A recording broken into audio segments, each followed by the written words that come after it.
By verseker verstaan ons dat ongelukke gebeur. Daarom wil ons seker maak dat jou eisproses so maklik en spoedig as moontlik afgehandel kan word. Hier is 'n paar wenke om jou deur die proses te help.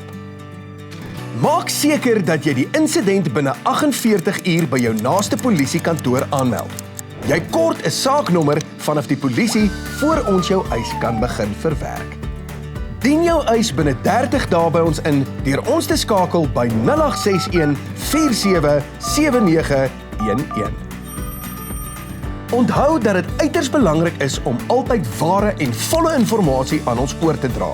Hierdie help dat jou eis so maklik en vinnig as moontlik verloop.